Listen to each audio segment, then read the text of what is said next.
warahmatullahi wabarakatuh.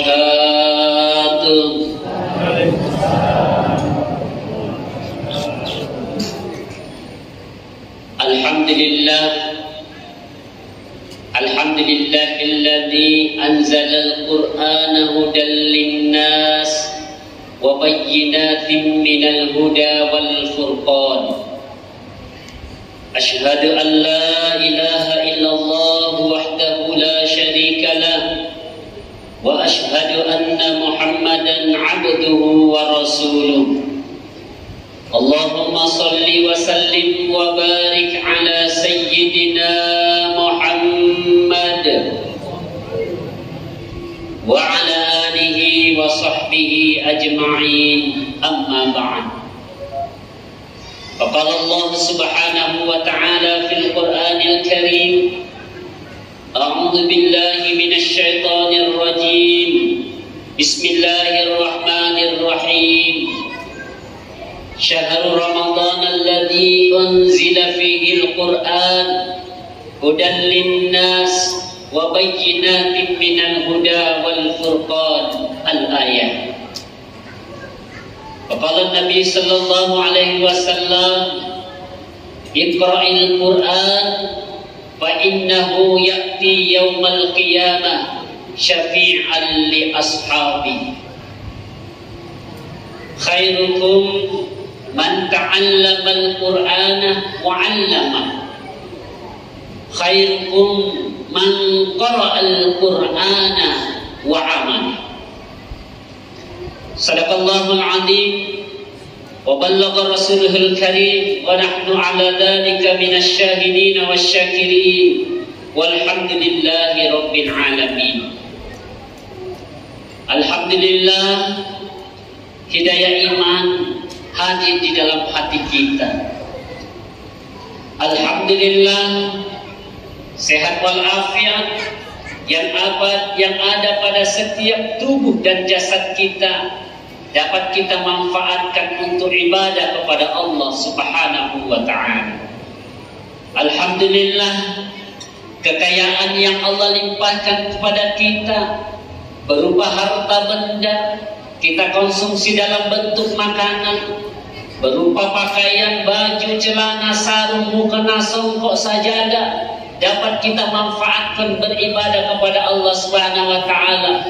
Dan uang yang melimpah ketika kotak amal berada di depan kita, dapat kita menjulurkan tangan dengan menjatuhkan selembar uang merah ataupun biru.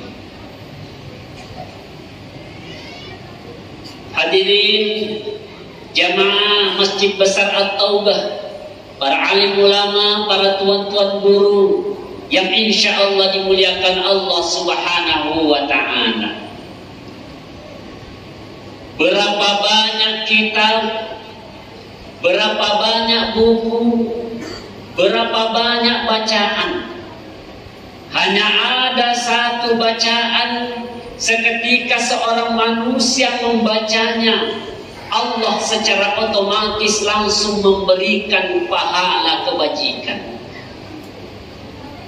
Tidak ada bacaan yang lain kecuali satu bacaan ini. Jangankan satu buku, jangankan satu lembar, jangankan satu halaman, jangankan satu kata atau kalimat, satu huruf pun yang kita baca, Allah sudah memberikan pahala kebajikan kepada orang yang membacanya. Apakah itu? Yaitu Al-Quran Al-Karim.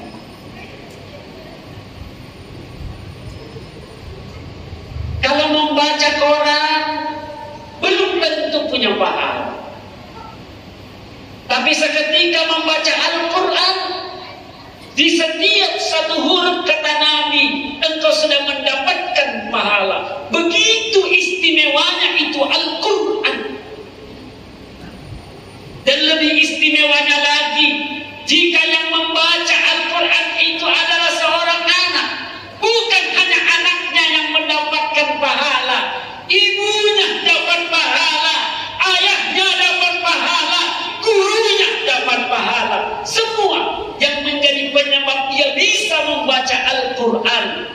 ketika ia membaca, maka semuanya mendapat pahala. Makanya di mimbar yang mulia ini saya berpesan kepada orang tuaku semua, tolong ajarkan suratul Fatihah kepada anak-anak kita. Kalau tidak mampu mengajarkan satu Al-Quran, biarkan guru-guru yang lain mengajarkan. Tapi tolong ibunya kah, ayahnya kah, tolong ajarkan suratul Fatihah kepada anak kita. Kenapa demikian? Kita buka rahasianya. Dari 114 surah Al-Quran, satu-satunya satu surah sempurna yang wajib dibaca di dalam setiap rakaat sholat, yaitu suratul Fatihah. Saya ulangi, 114 surah, satu-satunya surah secara sempurna yang wajib dibaca setiap rakaat sholat, baik sholat fardu maupun sunnah, yaitu suratul Fatihah.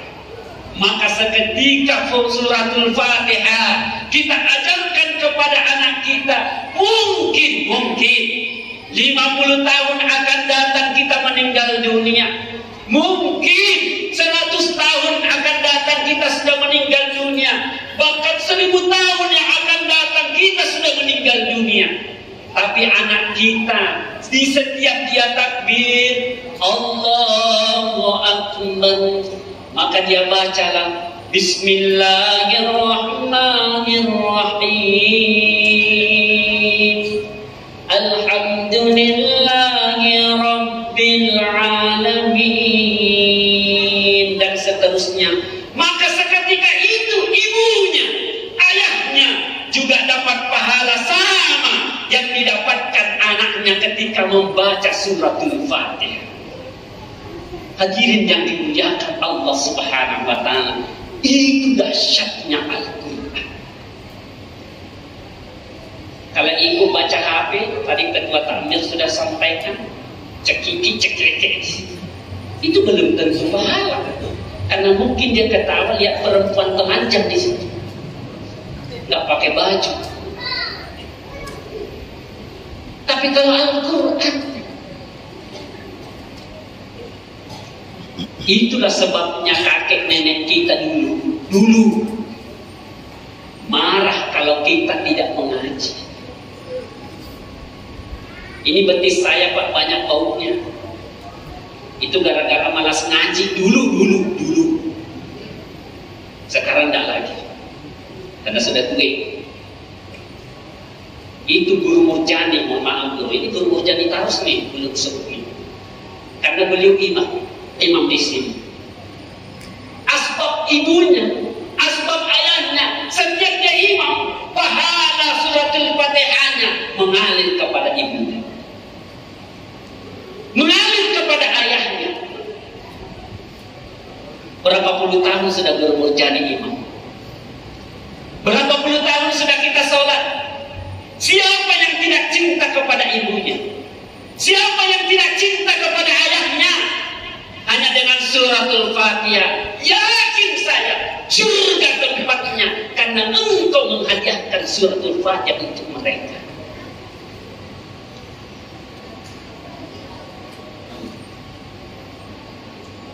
Kalau ada orang Islam sampai tua 60 tahun bahkan sampai meninggal dunia belum pernah mengkhatamkan Al-Quran, itu menangis nanti di hari kemudian sampai habis air matanya, tidak ada lagi yang mampu menetes dari matanya, menangis. Ditanya, kenapa engkau menangis? Hari ini aku sangat sedih dan menyesal. Semua orang di padang mahsyar ini didatangi Al-Quran. Semua orang yang hidupnya di dunia rajin membaca Al-Quran didatangi Al-Quran. Bacaan Al-Quran suratul Fatihah yang pernah kita baca datang berkeliling di padang mahsyar. Seketika Allah meletakkan matahari sejengkal dari kepala manusia. Apa tujuannya Al-Quran itu datang? Mencari orang-orang yang pernah membacanya di dunia. Apa kata beliau? Aku mencari jamaah masjid At-Taubah yang rajin membacaku dulu ketika hidup di dunia. Untuk apa? Aku ingin menjadi payung di antara mereka, supaya dia tidak merasakan panasnya sinar matahari yang sejengkal dari kepalanya. Ada orang yang menangis kepanasan, ada orang yang menangis berseduh-seduh sampai air matanya. Kenapa? Tidak ada payung di antara matahari dengan kepalanya. Kenapa bisa terjadi? Bibirnya tidak pernah dibasahi dengan membaca Al-Quran.